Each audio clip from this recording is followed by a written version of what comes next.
Good evening, and thank you for joining us for this latest Downing Street press conference. First of all, I want to update you on the latest data in our fight against coronavirus. I can report through the government's ongoing testing and monitoring programme that as of today, 1,921,770 tests for coronavirus have now been carried out in the UK, including 100,490 tests carried out yesterday. 223,060 people have tested positive. That's an increase of 3,877 cases since yesterday. 11,401 people are currently in hospital with coronavirus, down from 11,768 the previous day. And sadly, of those tested positive for coronavirus across all settings, 32,065 have now died. That's an increase of 210 fatalities since yesterday. This figure includes deaths in all settings, not just in hospitals.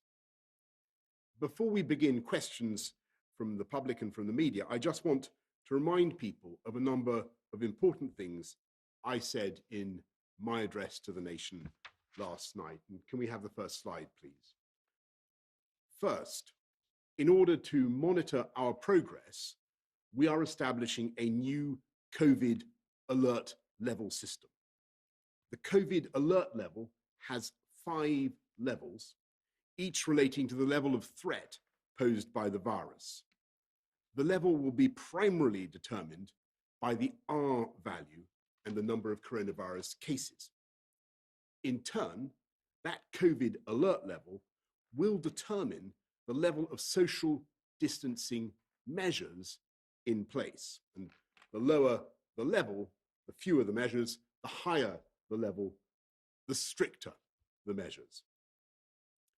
Throughout the period of lockdown, which started on March the 23rd, we've been at level 4, meaning a COVID-19 epidemic is in general circulation and transmission is high or rising exponentially.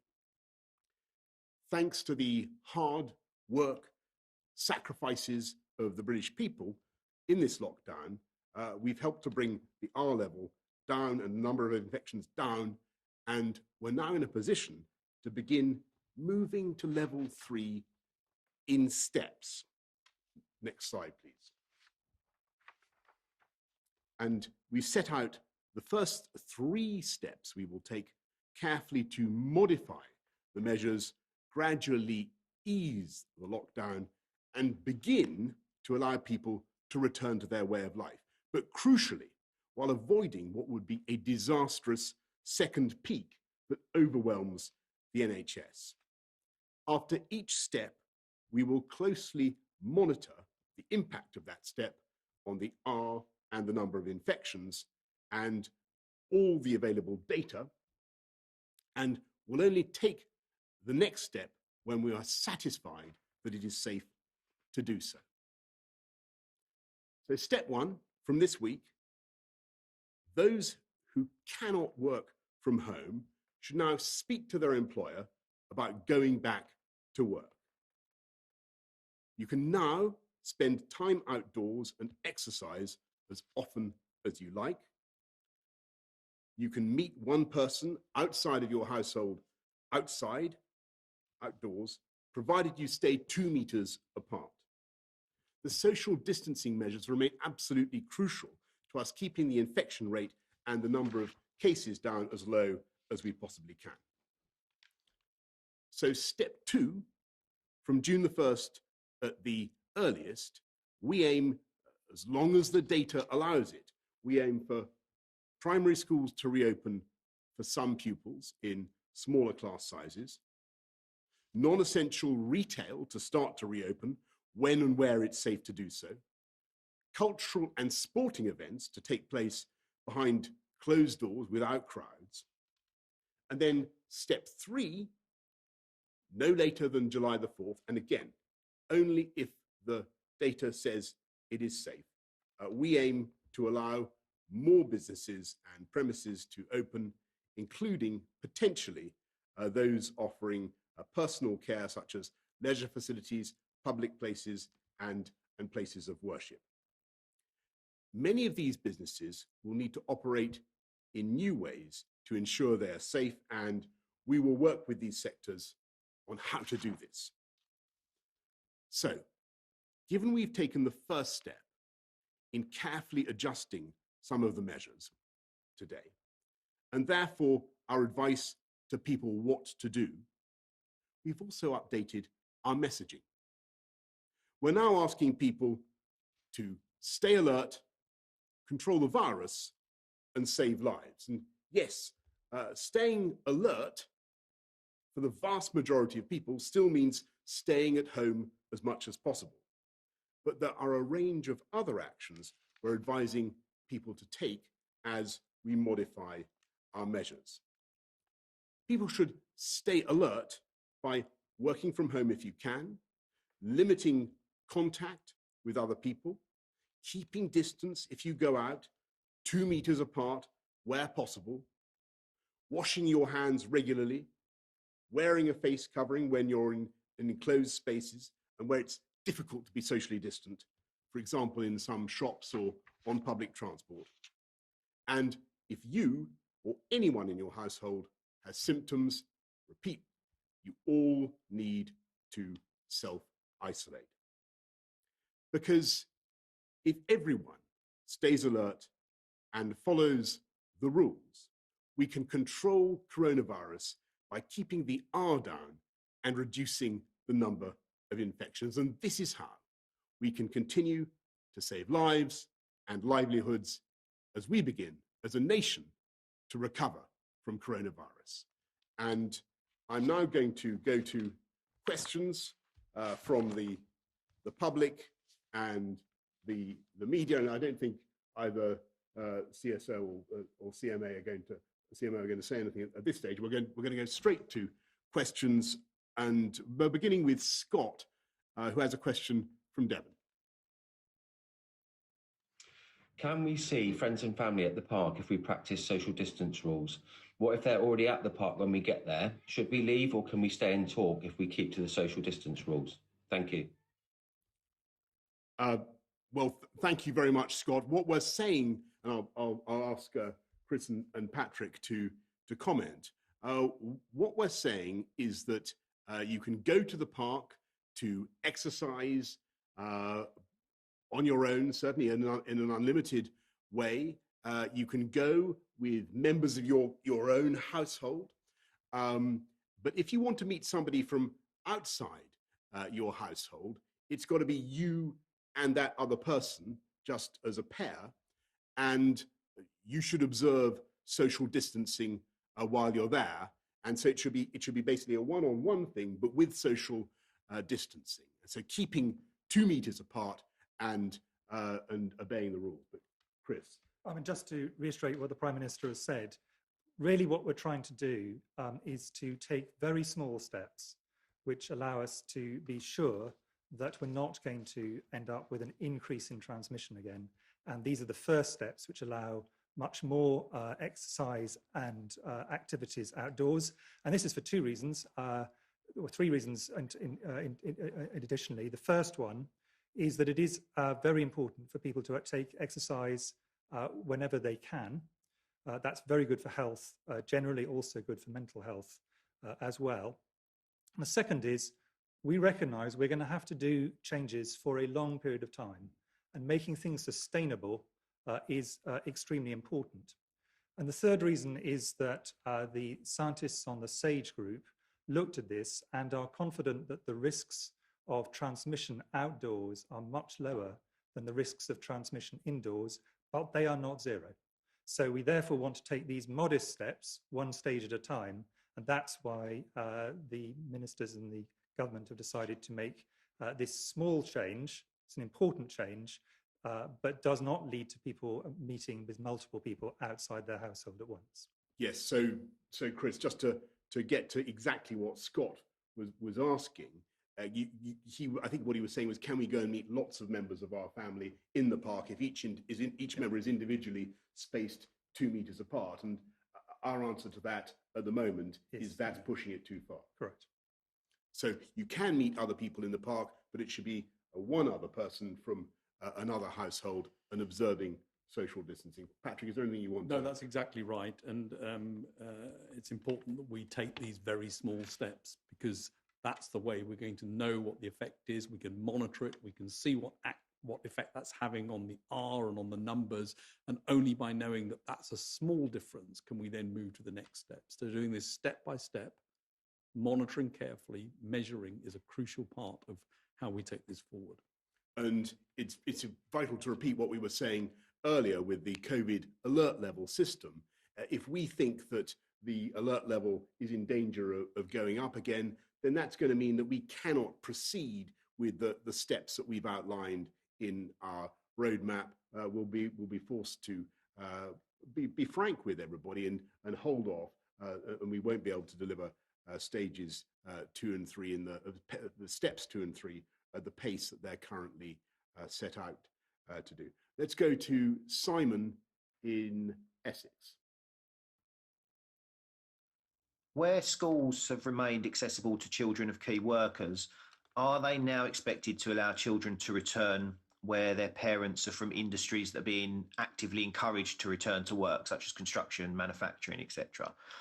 If not, how do you propose these people return to work if there's no childcare available? Well, thanks very much, Simon. And first of all, I want to pay tribute to the teachers and the schools who have been going throughout this crisis, looking after at least some kids of some vulnerable children, some vulnerable pupils, and some pupils of essential workers. What we're saying now is that if we continue in the same way, then we're hoping to begin to open primary schools at the earliest by June the 1st. And so reception year 1 and year 6 will come back for primary schools. We'll hope by the end of July for all primary school pupils to have at least 1 month of education. And we hope that we'll be able to, as I say, to get those children back into school. And yes, what we do want is people who, from now, people who cannot work from home, whose jobs do require them to go to work, to talk to their employers about doing that. And again, I would just remind you that throughout the crisis, construction, lots of businesses actually have kept going, and they've done so in a way that is safe and secure for their workers, whether in construction or manufacturing, or lots of offices have kept going. But as we go forward now, as we encourage people who can't work from home to work, to think of going to work, to get in touch with their employers about going to work, the key thing is that those places of employment should be safe. And there's guidance that we're publishing today and tomorrow about how to make our places of work COVID secure, how to make transport COVID secure. And it's only on that basis, Simon, that we'll be encouraging people to go back to work when they can't work from home. And your point about not having access to childcare is a crucial one. Obviously, if people don't have access to childcare and they've got a child who isn't back in school for one reason or other yet, can't get them back until the 1st of June, or even then they don't fall into the years we're getting back immediately, then I think it's only fair to regard that as an obvious barrier to their ability to go back to work, and that I'm sure that employers will agree with that. So stay at home if you can, but go to work now if you have no alternative. Anything to add to that? Thank you very much, Simon. We go to Pooja in Solihull.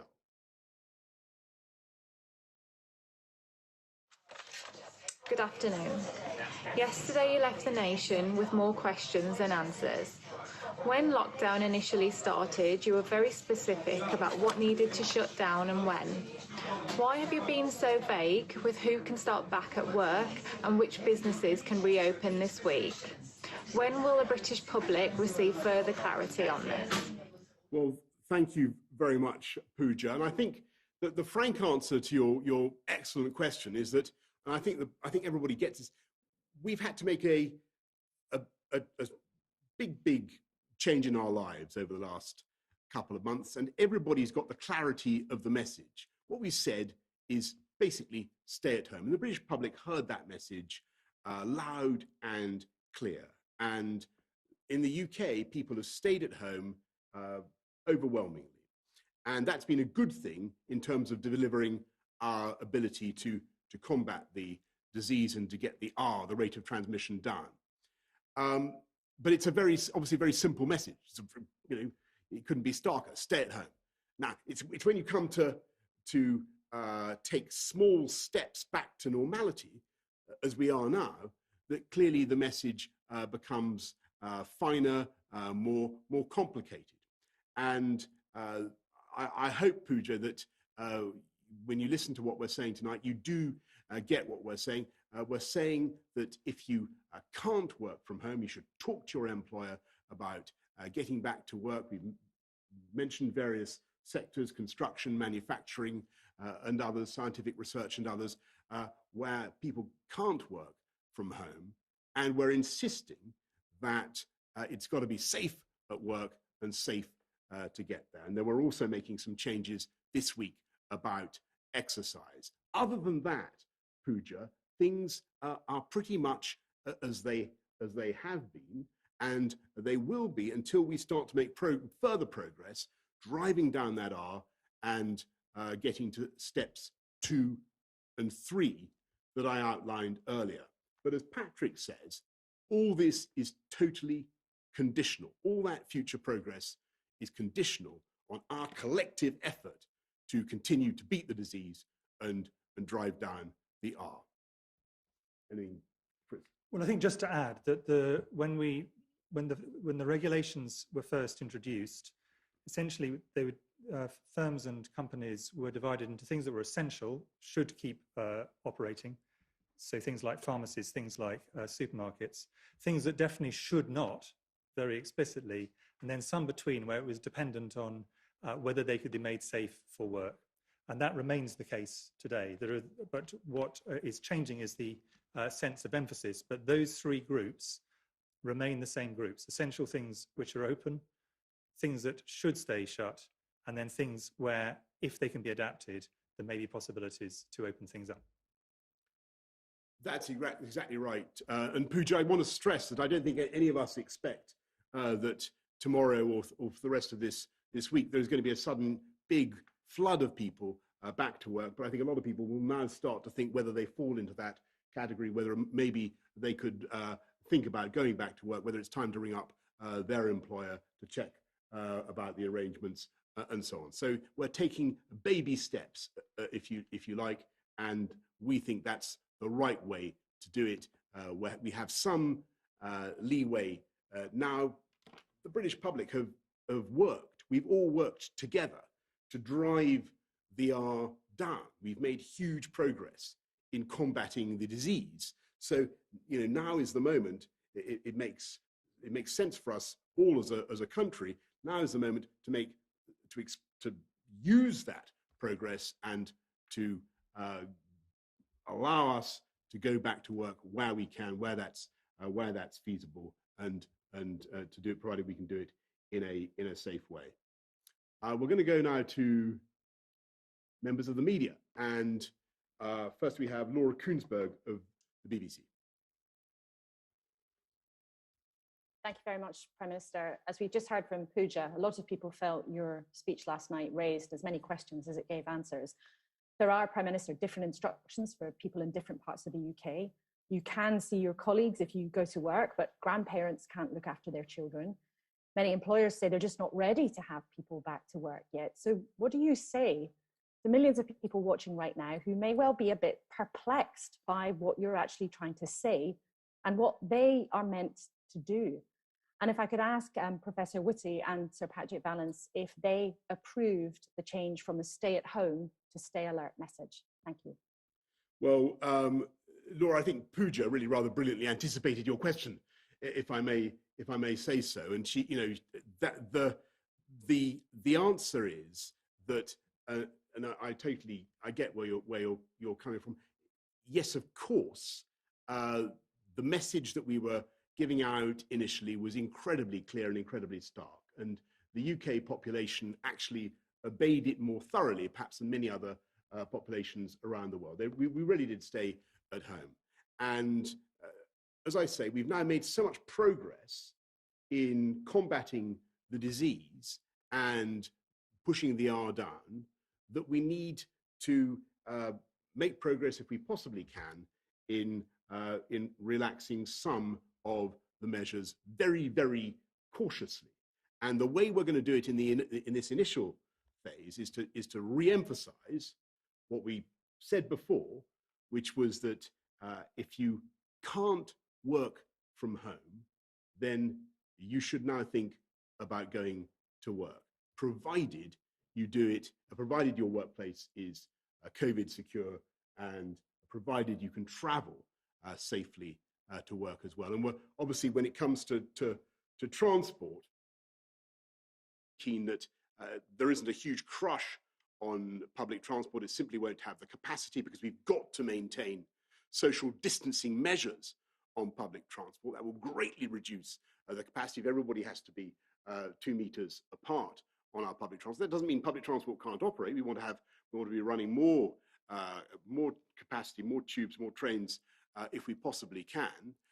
But it does mean that people really should think about alternatives, about either going by car or walking or by bicycle, using alternative means to get to work. So, Patrick. Yes, science has had input to the whole plan. We've been particularly concentrated on the 3 phases to make sure that those 3 phases are properly grouped. And also, and I've said this already, the conditionality is crucially important. It's very, very important that this is done slowly and it's done carefully, and we don't rush to measures that could push the R above 1. And therefore, it's also important that there's a measurement system in place, and that measurement system can allow us to track what is happening with the numbers of infection and the R. And that's why the alert system that's in place, that's going to be put in place in order to measure this, is a crucial part of it, to be able to know where we are. And it is obviously true that we must all be alert during this, in terms of hand washing, in terms of social distancing, in terms of understanding what role we play. Because if we allow this to get out of control, if we allow the transmission to increase between households, then we go back to where we were and more measures come in. So it's crucially important that during this phase, we do not view this as suddenly a change where all things are okay. It's the steps that have been announced which are okay, and then you move to the further ones. I mean, just broadly, we've been involved at all stages of the process, throughout the whole process. Neither Sir Patrick nor I would consider ourselves to be comms experts, so we're not going to get involved in actual details of actually comms strategies, but we are involved in the overall strategic things, and we have been at every stage. Thank you very much. And for those who, who think that, Laura, that the stay alert is not the right message, I think it is absolutely the right message for our country now. And I'm interested that just today in France, they've gone for a slogan, "Sauver des vies, restez prudents," which is, as I'm sure everybody knows, is roughly the same sort of thing as our message. I think it's the right way to go. Could we go to Beth Rigby, please, of Sky? Thank you, Prime Minister. We've learned a lot about this disease in the past few weeks, and you acknowledged today that we may never find a vaccine. That's rather different to what you said on March the 19th, when you said this would be finite. Isn't it the case that this could be infinite? Should we be preparing for our changes to our lives, not just in 2020, but permanently.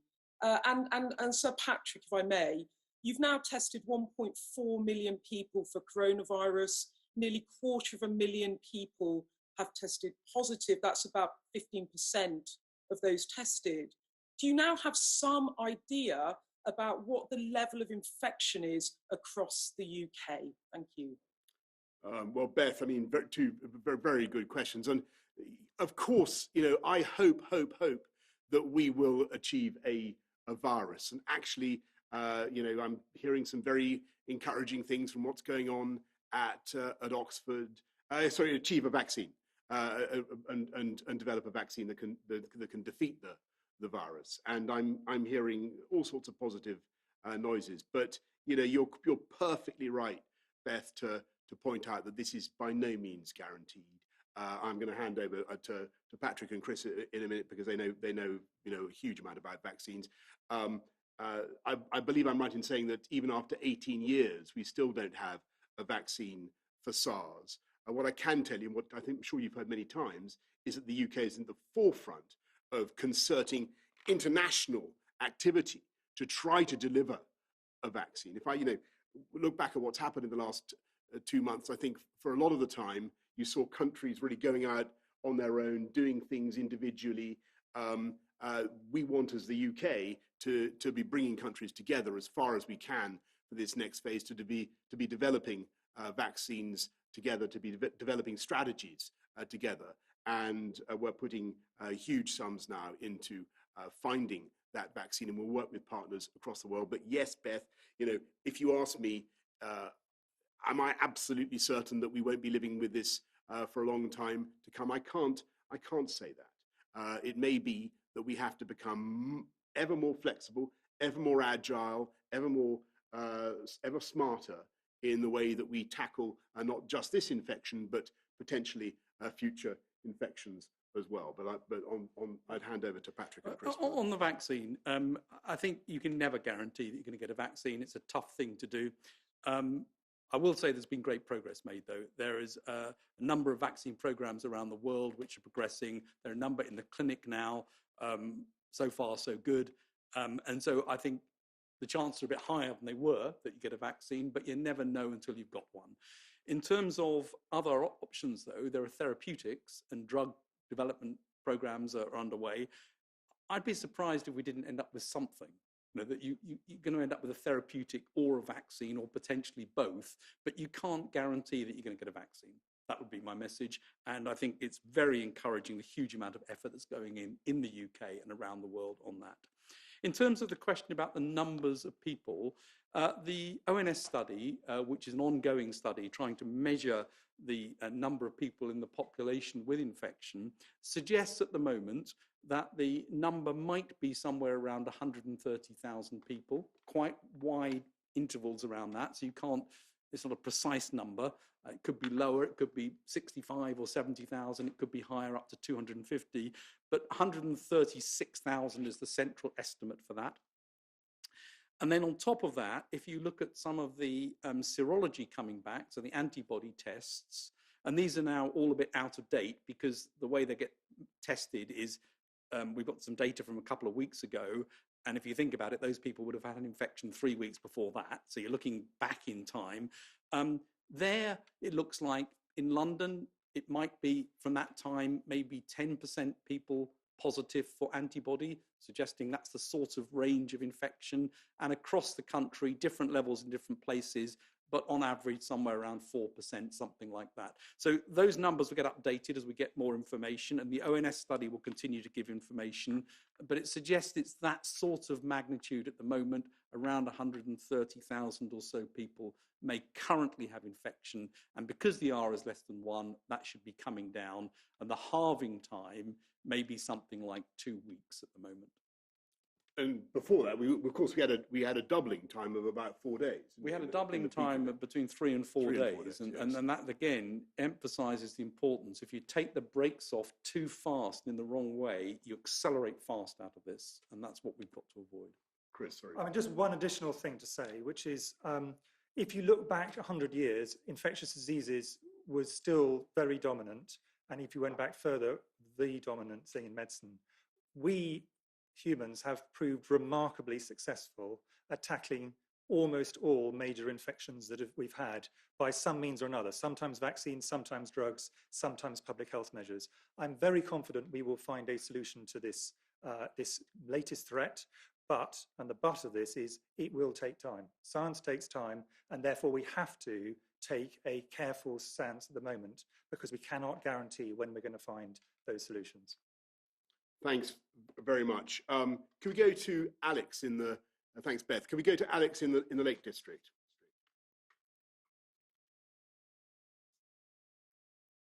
Will there be a limit on how far people are allowed to travel for their exercise? As if not, surely people will just flock to some of the worst hit areas, such as the Lake District, which is surely neither safe nor wise. Alex, thank you very much. And a lot of people have been asking this. What we're saying is that we want people to be able to use the outdoors, to be able to exercise in an unlimited way outdoors, but they've got to obey social distancing. So there can't be any question of people just going off for holidays, for staying in places like the Lake District. If they do go to exercise, it's got to be done with social distancing. If they're going to be more than one, it's got to be members of their own, of your own household. And of course, as we've said before, if you are going to meet anybody else in that open space, it's got to be one-on-one and again, exercising social distancing. So if it's somebody not from your household, it can't, it's got to be just you and that other person, and not your household and that other person. I hope that's clear. Patrick or Chris? Okay, thank you very much. Can we go to Megan in Nuneaton, please? Have the restrictions for the vulnerable and those at high risk varied? Initially, the over 70s, the pregnant and those with certain health conditions were told to shield for 12 weeks. Have those restrictions eased for them? Well, Megan, thank you very much. The first thing I would say is actually what we said to over 70s, who in my experience are often in rude, robust health, was they should take care, but we didn't say that they should be shielded. So yes, of course, there's about 1 million people who are particularly vulnerable, who have serious underlying health conditions, who we are trying to look after very carefully. Indeed, I'm afraid we must still protect them, as I said last night. But I think over 70s need to understand they need to take care. But it's not quite right to say that they're shielded. All the rules of social distancing, of course, apply to them and apply particularly strongly to them. But otherwise, they can go about their lives. Chris. I mean, just to add to that, so dividing between these very high-risk groups, the shielded, as the Prime Minister said, and the vulnerable, which is a larger group, it is important that people continue to maintain either the shielding thing, if they're in the very, very high group, or take even more caution than the general public if they're in the vulnerable group. Because although the risk of the virus has gone down in the community, it is still significantly out there, as Sir Patrick was saying earlier on. And therefore, this would not be the time, I think, to start revisiting those bits of advice. Yes, and I think there's just one, bit of data that Patrick mentioned that is, I think I heard you say 4% of the population, it looked like about 4% of the population outside the capital might have got or had the virus. When you think about how low that figure is, I think it tells all of us how strongly we need to maintain our discipline, our social distancing. There are huge numbers of people in this country who could be infected by this. That's why we've got to take a very, very cautious approach, the baby steps that we're taking. Natasha from Richmond. Good afternoon. Where does seeing family again fit into the roadmap out of lockdown? And how is it logical that I, as a primary school teacher, can mix with the many returning children, but seeing my relatives is still not allowed? Well, Natasha, thank you very much, and thank you for everything that you're doing as a teacher and have done and will do throughout this period. I think I just have to go back to what we were saying at the beginning, that there are new flexibilities to ensure that people can see somebody who isn't in their household, but you have to do it one-on-one, outdoors, and obeying social distancing. So there is new scope to see one other member of your family somewhere outdoors, and it may not sound like much, but given what we've all been saying this evening, I hope you understand the constraints we're all under. We have to keep this disease at bay. We have to advance very gradually. And Natasha, just to say on what you're doing as a primary school teacher, and thank you for that. We will do everything we can to make sure that teachers, parents, children can have total confidence that we're going to make those schools, your working environment, as safe as possible, and we'll be publishing guidelines to make schools COVID secure. But Chris, is there anything you can say to answer? Because Natasha does, on the face of it, have a legitimate question that she's asking there. So the first thing to say about schools is that there are, in a sense, there are three separate risks that people are concerned about in terms of schools. One of them is risk to children. And although, sadly, there are a very small number of children who do get severe disease, actually it is extremely small. The risk, the one good thing about this virus, and it is really only one good thing, is very, very low in children, which is in contrast to many other infectious diseases. So the risk to children is very, very low. The second question is having primary schools come back going to lead to a significant upswing or a change in the R? And this has been modelled very carefully by SAGE, and Patrick might want to add to this. But the view is, if it's done very carefully, if it's done slowly, then it is very unlikely to do that. But it has to be done very, very carefully. And Patrick may wish to add to that comment very, very slowly. The third thing is that teachers and parents are understandably concerned about individual risk. And that's very much what we're consulting on at the moment with the profession. And it is very important that we have a proper debate around that to make sure people understand that we can do many things to reduce the risk. As with all of society, with an infectious disease, you can never reduce the risk completely to zero. And that's not a realistic aspiration, but we can reduce the risk very significantly. The biggest thing, though, to reduce the risk is to get the virus down. That makes the risk low for everyone in the community. Just to add a little bit to that, we said on the way in that actually schools are a relatively small part of the overall spread. They're not nothing, but they are a relatively small part. Therefore, now, in terms of key workers and vulnerable children in at school, that's okay. That's the bit that's done now. We didn't recommend from SAGE that primaries came back now. There's got to be a bit more time to see that there's room to be able to do that in terms of the changes. And as the Prime Minister has laid out, that will be done in a very staged way. So it's not all primaries coming back. It's some classes, it's reduced class sizes. That allows that to be monitored so that the effect can be seen. So it's not as simple as to say everything comes back now and the R's okay. It needs to be done carefully, step by step, and measured. Thanks very much, Patrick. Can we go to, thanks Natasha, can we go to John in Midlothian, please? With so many conflicting statements between yourself and Scotland, who do I now listen to? As you are my Prime Minister and we are all United Kingdom.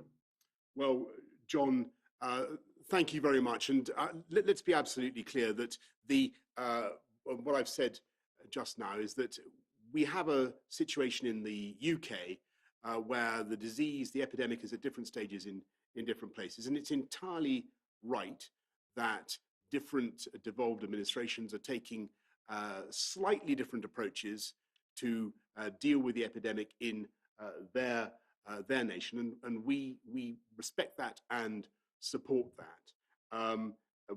When you look at the totality of the approach, I really think that actually the unity between us is far more significant than the differences.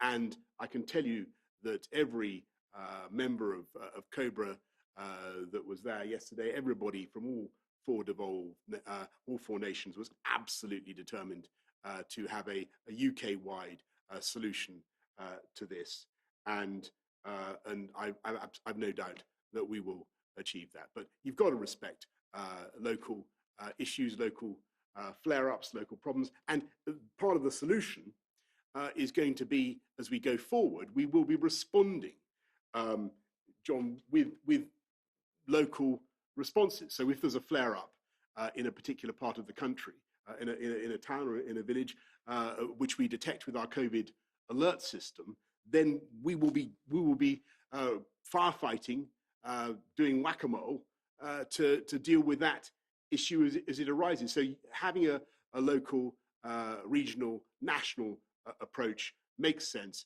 but it also makes sense to have a strong UK approach as well. Thanks very much. Let's go to Peter in Derry, Londonderry. If the devolved governments are having different strategies to that of yours, will there now be control points at the borders for those entering those nations from England? Well, thanks, Peter. The answer to that is no. The common travel area will remain, obviously, between the UK and Ireland. There'll be no checks. Nothing is intended between Ireland and Northern Ireland, and similarly, you wouldn't expect anything between GB and Northern Ireland. I think possibly the most useful, what we really want people to do in this country is to look at our social distancing measures across that we're proposing, and all four nations totally understand what those social distancing measures are and apply them with common sense. So the 2-meter rule, how you address people, how you interact with people. These are ways in which we can push down this virus. And I think it's the common sense of the British people that has been so crucial, the whole of the UK, in getting the R down. Everybody understood roughly what to do in the first phase, and it's by applying common sense that I think we'll be successful in this second phase as well. Thank you very much. We round off with 2 more questions from the media. Can we go to Tom Newton-Dunn of The Sun? Tom. Thank you, Prime Minister. Millions would have seen your roadmap today and seen what it meant for their jobs. People in nightclubs, aviation, the tourism sector, all these sectors are, quite frankly, going to really struggle to ever get their jobs back. They'll be very worried by this. There's talk already of a lost generation of young people who are going to be losing their jobs and really struggle ever to get into work if they're leaving higher education this summer. Can you share some of your future thinking? Because these people aren't going to be helped by an extension of the furlough scheme.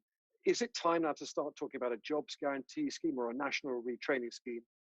And to the CMO and the CSA, you've done a very good job, it would appear, of ramming home the threat and the danger so far of the virus with your statistics. But is it now time to start explaining to the public or publishing new statistics that might alleviate some of the concern and fear?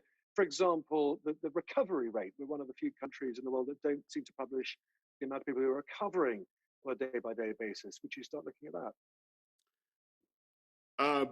Well, Tom, can I first of all say that actually one of the things that people perhaps don't make enough of is that this country has been absolutely unique in the world in the way that we've tried to keep people on modesting, people in hospitality, in retail, in the sectors that in tourism, in the very sectors you mentioned, Tom. We've kept them in funds through the furloughing scheme, through the coronavirus job retention scheme. It's been absolutely crucial. There's been nothing like it around the world. 6.5 million people have been supported, and we believe in it. And one of the differences between this crisis and 2008 is we really do want to look after the working people in this country, look after people who need our help. They're our priority. And look, you're totally right in what you say. We are going to have to think about the economy differently as we go forward. But I wouldn't be quite as pessimistic as you about some of these sectors. I do believe that they will recover. We have, as you know, we have an ambition to get at least some hospitality going by July the 4th. That will be a tough ask. It will be hard to achieve, and it depends on a great deal of conditionality that I've set out. But that's the ambition. That's the target that we're setting. So at least some of the jobs, the groups that you mentioned there, will start to come back. And then over the medium term, I've absolutely no doubt that the UK economy is immensely resilient and will come back. But we're going to have to think a lot more about, to get back to the question Beth Rigby asked, which is very good. We're going to have to think of, if we can't get a vaccine fast, we're going to have to think a lot more about how we make our businesses, our lives, COVID secure, whilst continuing with economic activity. But we're a very ingenious bunch, the Brits. I'm sure we'll find ways forward, and that's what we intend to do. On the second one, certainly I have tried, and Patrick has tried right from the beginning, to balance two things. The seriousness of this virus as an epidemic, and it clearly is a very serious epidemic, but equally the fact that actually the great majority of people will not die from this. And I'll just repeat something I said right at the beginning, because I think it's worth reinforcing. Most people, well, a significant proportion of people will not get this virus at all at any point in the epidemic, which is going to go on for a long period of time. Of those who do, some of them will get the virus without even knowing it. They will have the virus with no symptoms at all, asymptomatic carriage, and we know that happens. Of those who get symptoms, the great majority, probably 80%, will have a mild or moderate disease. Might be bad enough for them to have to go to bed for a few days, not bad enough for them to have to go to the doctor. An unfortunate minority will have to go as far as hospital, but the majority of those will just need oxygen and will then leave hospital. And then a minority of those will end up having to go to severe and critical care, and some of those sadly will die. But that's a minority. It's 1% or possibly even less than 1% overall. And even in the highest risk group, this is significantly less than 20%, i.e. the great majority of people, even the very highest groups, if they catch this virus, will not die. And I've really wanted to make that point really clearly. And if you look at the curves, the second point, because of the work that the whole country has done, these are coming down. The deaths are coming down. The numbers of people in intensive care are coming down.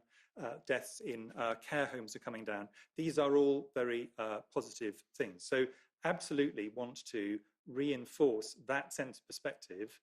But that doesn't mean you can get away from the fact that if we did not do anything, if we left this virus to run, we would be back in a very serious situation that would threaten many lives and threaten the NHS. So it's getting those two messages absolutely in balance. And I fully agree with you. You have to give both the messages, not just the one.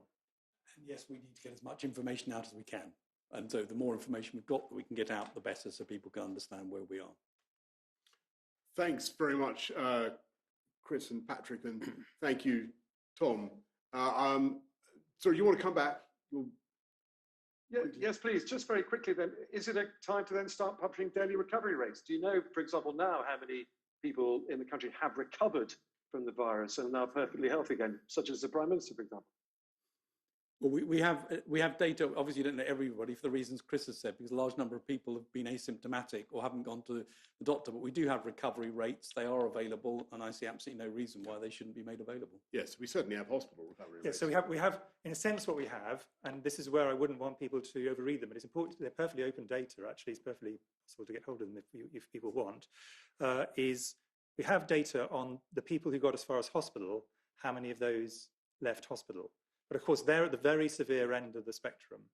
All the ones I was talking about before that point, they make a full recovery. They don't enter the statistics. Now, they increasingly will enter the statistics now that we have